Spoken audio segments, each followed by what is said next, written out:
Steve was mistaken for assaulting a cop. He was dragged out of his room. Francine pulled out a treadmill, planning to start exercising again. To get back her old figure, Klaus saw this and became furious. It was his only private space. You broke my Nordic track!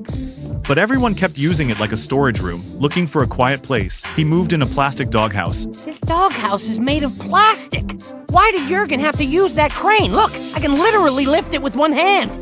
Planning to settle there, although Steve's room was small, he agreed to give Klaus a corner after constant begging. But once Klaus settled in, he immediately started making phone calls. The noise made it impossible for Steve to study. Steve asked Klaus to keep it down. Klaus agreed, but then he started smoking. Steve tried to endure it. Klaus kept making noise. Klaus, please.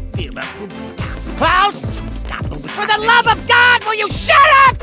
And even brought his girlfriend over. Steve finally broke down. He called the cops to report the noise, but after clashing with them, he ended up being held for 2.5 days. When he got home from jail, Steve saw the doghouse was moved out of his room. He thought the trouble was over, but when he opened the door, No! Klaus told Steve to leave. The famous painting, The Last Supper, harbors a shocking mystery. Time leaps to the 31st century. After Leonardo da Vinci's death, his priceless treasures were preserved. Among the professor's most cherished possessions was a white beard, his most treasured artifact. This was none other than Leonardo da Vinci's own facial hair. Fry placed it on his face, but a sudden sneeze scattered the beard, shattering the professor's beloved relic. Yet within the scattered strands lay a greater secret, a folded scroll concealed among them. It was none other than da Vinci's own hand-drawn treasure map. The clue suggested all wealth and secrets lay within the Last Supper painting. After this thrilling discovery, the professor urged Band to retrieve the replica, but Band, true to form, took an unconventional route, dragging the original mural back to Interstellar Express. Upon close examination of the painting, they swiftly spotted discrepancies. The professor noticed a hand gripping a knife that belonged to no one in the painting. A peculiar table leg also stood out, its color starkly mismatched with its surroundings. To uncover the hidden truth, the professor aimed X-ray vision at the masterpiece. Beneath the paint layers, a startling image emerged. One of the saints was actually a robot, and that bizarre table leg was a mechanical foot. Though stunned, they remained determined to unravel the mystery. The group prepared their spacecraft for Rome, determined to find the saint's secret tomb and uncover the secret Leonardo da Vinci had sealed for millennia. When the spacecraft reached Rome, the crew guided their vessel to a landing.